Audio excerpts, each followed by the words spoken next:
en racen de la guerre sur terre. La terre est complètement détruite, de sorte que certaines personnes ont été envoyées sur la lune. Pour qu'ils puissent y aller, et faire des colonies pour le reste du peuple. Quand tout ce travail est fait, après cela, les hommes ont quitté la terre, et sont allés sur la lune pour vivre. Mais il n'est pas si facile de vivre sur la lune. Parce qu'il y avait une tempête de météorites là-bas. C'est pourquoi ils ont dû changer toutes ces décisions. Après quoi les humains ont commencé l'exploitation minière sur la lune. Pour qu'ils puissent trouver les moyens faciles de vivre sur la lune. Tant de gens étaient gardes pour l'exploitation minière, qu'on appelait les miners. Ce principe a également été fait que ces miners vivraient avec leur famille sur la lune. Maintenant on nous montre les enfants des miners, qui sont nés dans ce lieu, c'est-à-dire sur la lune. Ils essaient tous de voler le rover spatial, c'est-à-dire la voiture qui pourrait rouler sur la lune. Puis quelqu'un y est venu, de qui tout le monde était effrayé se cachait. Parmi eux, un enfant nommé Caleb avait une capsule dans sa main. Son père était aussi un miner, qui a été un travaillant. Il a été décidé d'envoyer Caleb à Omega après 3 jours, où il serait adopté par une autre famille. Vous l'avez été heureux à tous égards. Les gens vivent une vie très agréable. On nous dit ici qu'il faut environ 75 ans pour aller de la lune à l'Omega. Pendant ces temps, ils voyagent vite dans une chambre en sommeil, ce qui en augmente pas l'âge de cette personne. Quand il atteint l'Omega depuis la lune, il y est du même âge. Caleb savait qu'il lui faudrait 75 ans pour aller à Omega, mais Caleb ne voulait pas partir d'ici. Il savait qu'il ne pourrait plus rencontrer ses amis. Une dame lui dit que le lendemain, une tempête de météorites va commencer. Après cela, vous devrez partir pour Omega. Caleb manquait beaucoup à son père. Il se souvient qu'il avait l'habitude d'aller très haut, et à s'asseoir avec son père à la base ici. Il se souvient que son père lui avait dit qu'une chose dangereuse passait sur la lune, ce qui fit un cratère. Tu dois aller à cet endroit une fois, mais aucun homme n'est autorisé à traverser la lune. Et la capsule que nous avons vue dans la main de Caleb, un garde lui a donné, qu'il a obtenu des cendres de son père. Alors que Caleb s'assayait et réfléchissait à tout cela, trois de ses amis vinrent vers lui, très attristes par son départ. L'un d'eux, dont le nom est Dylan, connaissait la dernière sauhate du père de Caleb, qui était dollar au cratère. Dylan dit, pourquoi ne voyons nous pas ce cratère avant de partir? De cette façon, la dernière sauhate de votre père sera également exaucée. Mais tout cela n'est pas si facile. Les choses qu'ils ont besoin d'aller là-bas, ils reculent ces choses. Maintenant, ils avaient besoin d'un code pour sortir d'ici. Dylan lui dit qu'il y a une fille ici, dont le nom est Addison. Addison était pas de la terre à la lune il y a quelques jours. Elle n'avait pas d'amis. Elle était la fille d'un scientifique. Donc Dylan dit, qui sait si elle connaît le code. Quand il va parler à Addison, elle ne lui parle pas et s'en va. En voyant cela, Dylan la suit et lui dit tout maintenant. Il dit que je voulais être ami avec vous depuis le début. Et si les gens pensent que tu es étrange. Addison écoute tout et dit, ok, je suis prêt à vous aider. Mais dans votre mission, j'irai aussi avec vous. Dylan écoute et se prépare à l'emmener avec lui. Tous les enfants ont atteint l'espace rover. Ils le volent tous. Caleb tire de bord le câble de son alarme, de sorte que son alarme n'y s'éteigne pas. Puis il met le code qu'Addison leur a dit, à partir duquel la porte est ouverte. Ils étaient tous prêts à partir. La responsabilité de conduire le rover reposait sur Dylan. Parce qu'il connaissait la conduite de tous. Ils partent tous de là. Ils avaient vu la lune pour la première fois. Tout le monde était très heureux. Mais ces gens ont dû revenir avant la tempête de météores. Parce que quand la pluie de météores, la base était verrouillée. Pendant le voyage, tout le monde commence à parler du memes. Caleb dit que mon père m'a dit, comment les gens ont-ils été envoyés sur la lune. Et puis ils ont été minds. Mais aucun être humain n'est capable de faire le travail de rester sur la lune et l'exploitation minière. Comme si cette personne n'eût pendant le travail, alors son fils ou l'un de ses membres de la famille devrait terminer ce travail. La seule condition est que l'âge du fils de cette personne soit de 18 ans. Et s'il est plus jeune que cela, il sera adopté par une autre famille, qui doit vivre sur la planète Omega, ceux qui avaient envoyé sur la lune. Ils ont commencé à vivre leur vie heureux en allant à Omega. Addison dit, quest si quan travailed exploitation miniera et don, qui devait être fait pour seulement 20 ans. Addison et la fille d'un scientifique, donc elle ne savait pas de la véritable chose. Isai, Dylan lui explique tout, question minor muet, alors son fils doit compléter le reste des années.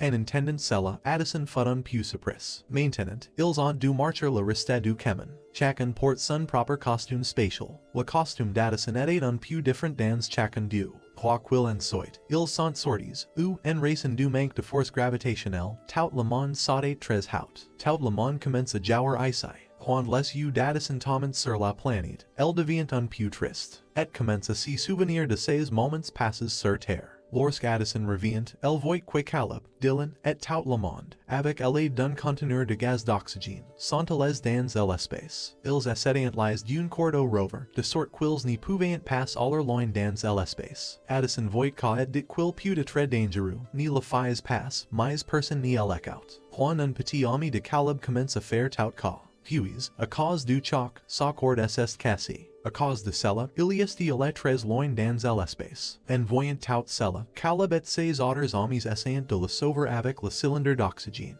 Tout le monde avait sauvé son ami avec difficulté. Mais dans tout cela, beaucoup d'oxygène est épuisé. Ils en avaient pas assez d'oxygène pour atteindre le cratère. Tout le monde était gravement coincé. Caleb se souvient quand de ses amis lui a dit qu'il y avait un poste d'avant-poste quelque part ici.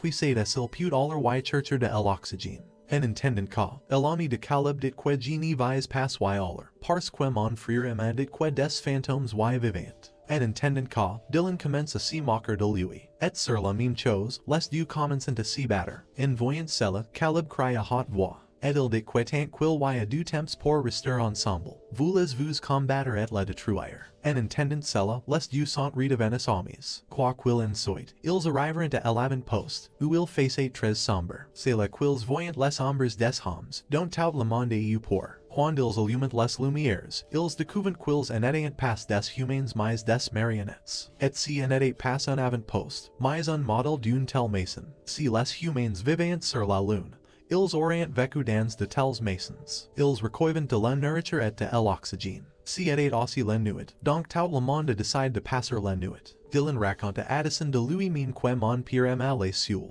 Addison raconte aussi d'elle-même que ma mère et mon père ont divorce. Après cela, ma mère a pris mon frère et est allé à Omega Planet. Je me sens très seul. Tout le monde dormait, mais Caleb et Addison étaient encore evils. Caleb commence à parler à Addison. Il dit qu'après la mort de ma mère et de mon père, mon ami Dylan m'a soutenu. Il est mon tout. Je vais à Omega. Dylan sera les seul. Après mon départ, restez toujours avec lui. Promettez-moi, Addison. Elle a aussi promis à Caleb. Le matin, ils recommencent leur voyage. Mais maintenant, la batterie de leur rover était épuisée. Ils avaient aussi une pénurie d'oxygène. Ils ont donc dû atteindre le cratère avant la tempête de météorite. Ils ont tous été tristes, donc Addison a mis en place une alarme de sécurité. Donc avant la pluie de météores, les gardes viennent les sauver. Maintenant rapidement atteindre le cratère qui était très grand. Ils arrivent à un étrange endroit après avoir descendu à l'étage, où Addison voit un bouton sur le mur. Dès qu'elle a appris, tout a changé comme si les gens étaient sur la terre. Tout cela n'était pas réel. Mais pourtant, ils aiment tout. Dès que Caleb dépose une pierre et voit. Il voit les cendres de sa mère et de son père et leur photo en dessous. Caleb avait vu sa mère pour la première fois sur cette photo. Il comprend maintenant pourquoi son père voulait qu'il vienne ici.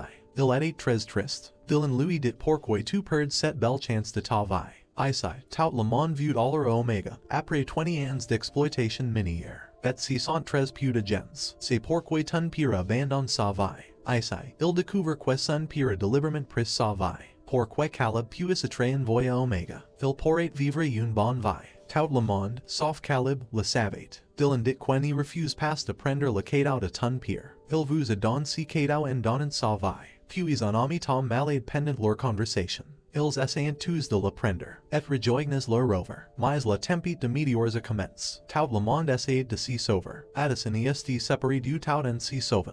Quand personne ne le voit, Caleb et Dylan vont la sauver. Le casque d'Addison avait une fissure et elle est tombée inconsciente. Calibet Dylan Sovent Addison et la Raymond. Mais en attendant, Dylan Tom Aussie. Mais calibel et sauve. Tout le monde vient à l'intérieur du rover. Don't les fenêtres ont également et cassis à cause de la tempête. Ils avaient un peu d'oxygène. Ils n'y pouvaient pas rester en vie. Tout le monde est assist dans le même rover et attend leur mort. Tout le monde comprenait que maintenant ils n'y seraient pas en mesure de survivre. Mais ils étaient heureux que tout le monde mourait ensemble. Après cela, tout le monde est évanouit. Après cet incident, l'histoire est montrée un peu plus tard. On nous montre Caleb, qui atteint longa. Cela signifie que l'incident s'est produit il y a 75 ans. Caleb était endormi, mais il s'y réveille. Il faut 75 ans pour atteindre Omega depuis la lune. Pendant ces temps, il voyage vite dans une chambre en sommeil, ce qui en augmente pas l'âge d'une personne. Quand il atteindra Omega depuis la lune,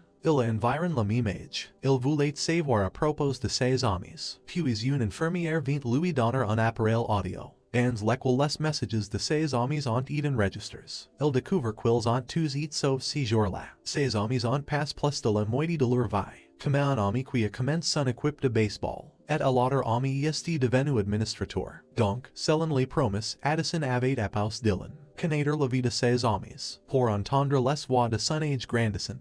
Caleb est heureux, mais maintenant il était triste, qu'il ne pouvait pas passer sa vie avec ses amis. Une famille avait adopté Caleb sur la planète Omega. Il entre dans cet environnement. Il trouve aussi ici le frère d'Addison, dont Addison lui parle, qui vit avec sa mère sur Omega. Caleb raconte au frère d'Addison les bonnes actions de sa sœur, qui a travaillé contre les règles comme l'exploitation minière sur la lune les a tous misfit. Et avec cela, l'histoire de ce film se termine ici.